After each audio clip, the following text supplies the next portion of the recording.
ബിനോയ് വിശ്വം മാധ്യമങ്ങളെ കാണുന്നു. ഇപ്പോൾ ബിനോയ് വിശ്വം മാധ്യമങ്ങളെ കാണുകയാണ്. തത്സമയ നൽകിയിട്ടില്ല.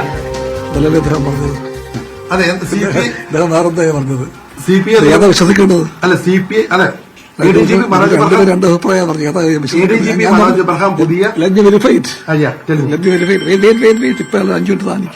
ഞാൻ നോക്കട്ടെ.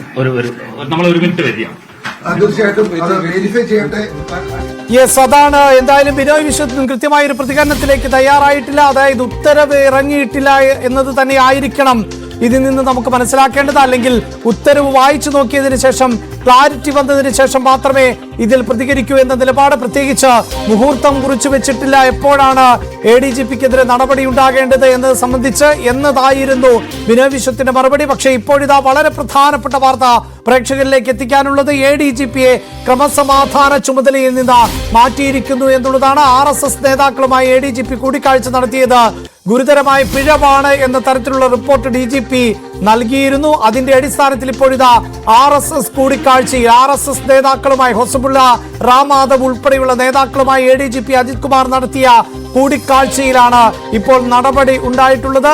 വാർത്തയുടെ വിശദാംശങ്ങളുമായി വീണ്ടും TG സജിത്ത് ചേരുന്നുണ്ട്. സജിത്ത്, തീർച്ചയായും അല്പസമയത്തിനകം നമുക്ക് കൂടുതൽ പ്രതികരണങ്ങളടക്കം തേടാൻ സാധിക്കും. പക്ഷെ ക്രമസമാധാന ചുമതലയിൽ നിന്ന് മാറ്റിയിരിക്കുന്നു, അത് മാത്രമാണ് ഇപ്പോൾ നമുക്ക് മനസ്സിലാക്കാൻ സാധിക്കുന്നത്. അതിന് പകരം അജിത് കുമാർ ബറ്റാലിയൻ ADGP എന്നതിലേക്കാണ് മനോജ് എബ്രാഹിമിന് എന്തായാലും പകരം ചുമതലയടക്കം ക്രമസമാധാന ചുമതലയടക്കം നൽകുന്നു എന്ന ഏറ്റവും പുതിയ വിശദാംശങ്ങൾ കൂടി വരുന്നുണ്ടല്ലോ സജിത്ത്.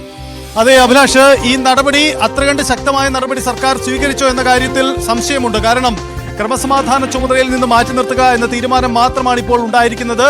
അദ്ദേഹം ബറ്റാലിയൻ ADGP ആയി തുടരുകയും ചെയ്യും.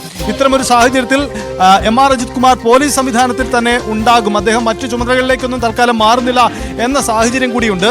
ഇത് അംഗീകരിക്കപ്പെടുമോ, CPI അടക്കം ഇത് സ്വീകരിക്കപ്പെടുമോ, ഇപ്പോഴത്തെ ഈ നടപടി മാത്രം മതിയോ തുടങ്ങിയ പ്രധാനപ്പെട്ട കാര്യങ്ങൾ കൂടി ഇക്കാര്യത്തിൽ ഉന്നയിക്കപ്പെടുന്നുണ്ട്. മനോജ് എബ്രഹാമിനാണ് ഇപ്പോൾ ക്രമസമാധാന ചുമതല നൽകുകയാണ്. നമുക്കറിയാം മനോജ് എബ്രഹാം നേരത്തെയും ഈ ക്രമസമാധാന ചുമതല വഹിച്ചിരുന്ന ഒരു ADGP ആയിരുന്നു. ഇപ്പോൾ അദ്ദേഹം ഇന്റലിജൻസ് ADGP ആയി പ്രവർത്തിക്കുകയാണ്. ഇതിന് പുറമെയാണോ ഇപ്പോൾ അദ്ദേഹത്തിന് അധിക ചുമതലയായിട്ടാണോ ഈ ക്രമസമാധാന ചുമതല കൂടി നൽകിയിരിക്കുന്നത് എന്ന കാര്യം കൂടി പ്രധാനപ്പെട്ടതായി മാറുകയാണ്. എന്തായാലും മനോജ് എബ്രഹാം വീണ്ടും സർക്കാരിന്റെ പ്രധാനപ്പെട്ട ഒരു പൊസിഷനിലേക്ക് വരുന്നു എന്ന കാര്യം കൂടിയുണ്ട്. ക്രമസമാധാന ചുമതലയുള്ള ADGP തന്ത്രപ്രധാനമായ പോസ്റ്റാണ് പോലീസിനെ സംബന്ധിച്ച്. ആ പോസ്റ്റിലേക്ക് മനോജ് എബ്രഹാം കടന്നു വരുന്നു. MR അജിത് കുമാർ ഔട്ടാവുന്നു എന്നാണ് കാര്യം. എന്തായാലും നേരത്തെ നമ്മൾ കണ്ടതുപോലെ ബിനോയ് വിശ്വം പ്രതികരിക്കാൻ തയ്യാറായിട്ടില്ല ഈ കാര്യത്തിൽ. ഈ വാർത്തയിൽ ഒരു സ്ഥിരീകരണം വരട്ടെ എന്നതാണ് അദ്ദേഹവും സ്വീകരിച്ച നിലപാട്. സർക്കാരിൽ നിന്ന് ഔദ്യോഗിക വിശദീകരണം നടപടി സംബന്ധിച്ച് ഇതുവരെ ഉണ്ടായിട്ടില്ല എന്ന സാഹചര്യം കൂടിയുണ്ട്. അത് സംബന്ധിച്ച് ഒരു വാർത്താക്കുറിപ്പ് പക്ഷേ സർക്കാരിന്റെ ഭാഗത്തു നിന്നും ഉണ്ടാവും, മുഖ്യമന്ത്രിയുടെ ഓഫീസിൽ നിന്നുണ്ടാകും എന്ന് നമുക്ക് പ്രതീക്ഷിക്കാം. അതിനുള്ള കാത്തിരിപ്പാണ്. എന്തായാലും പ്രധാനപ്പെട്ട തീരുമാനം സർക്കാർ കൈക്കൊള്ളും. അതാണ് MR അജിത് കുമാറിനെ മാറ്റിയിരിക്കുന്നു. ക്രമസമാധാന ചുമതലയിൽ നിന്നാണ് മാറ്റിയിട്ടുള്ളത്. ബറ്റാലിയൻ ADGP ആയിട്ടാണ് ഇപ്പോൾ മാറ്റം. അതേസമയം ക്രമസമാധാന ചുമതല മനോജ് എബ്രഹാമിന് നൽകുകയും ചെയ്തിരിക്കുന്നു. ഏറെ വിവാദങ്ങൾക്കും സമ്മർദ്ദങ്ങൾക്കും ഒടുവിലാണ് സർക്കാർ വളരെ പ്രധാനപ്പെട്ട ഒരു തീരുമാനമെടുത്തിട്ടുള്ളത്. പക്ഷേ സസ്പെൻഷൻ ഉൾപ്പെടെയുള്ള കടുത്ത നടപടികളിലേക്ക് സർക്കാർ പോവുകയും ചെയ്തിട്ടില്ല. ഘടകകക്ഷികളുടേത് ഉൾപ്പെടെയുള്ള സമ്മർദ്ദങ്ങളുടെ പശ്ചാത്തലത്തിൽ കൂടിയായിരുന്നു ഇത്തരത്തിലൊരു നടപടി. ഇനി ആ നടപടിയോടുള്ള ഘടകകക്ഷികളുടെ നിലപാടെന്ത് എന്നതും വളരെ പ്രധാനപ്പെട്ടതായി മാറുന്നു. പ്രത്യേകിച്ച് നിയമസഭാ സമ്മേളനം ആരംഭിച്ചു കഴിഞ്ഞു. നാളെ മുതൽ സഭാ സമ്മേളനം സജീവമാകുന്ന സാഹചര്യം. പ്രതിപക്ഷം വലിയ ആയുധമാക്കി ഈ വിഷയത്തെ ഉയർത്തിക്കൊണ്ടുവരും. പ്രത്യേകിച്ച് മുഖ്യമന്ത്രിയുടെ വിശ്വസ്തനെ കൈവിടാതിരിക്കുന്നു മുഖ്യമന്ത്രി. നിരവധിയായ ആക്ഷേപങ്ങൾ ADGPക്ക് നേരെ ഉയർന്നു വന്നിരുന്നു. അതിലേറ്റവും പ്രധാനപ്പെട്ടത് RSS നേതാക്കളുമായുള്ള കൂടിക്കാഴ്ചയാണ്. മറ്റൊന്ന് പൂരം കലക്കലിൽ കൃത്യമായ ഉദ്യോഗസ്ഥ തലത്തിൽ വീഴ്ച സംഭവിച്ചിട്ടുണ്ടോ എന്നുള്ളതാണ്. പൂരം കലക്കലുമായി ബന്ധപ്പെട്ടുള്ള അന്വേഷണ റിപ്പോർട്ട് അപൂർണമാണ് എന്ന മറ്റൊരാരോപണം നിലനിൽക്കുന്നു.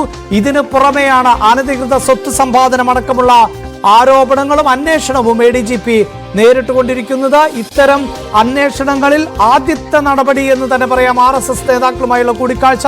ആ കൂടിക്കാഴ്ച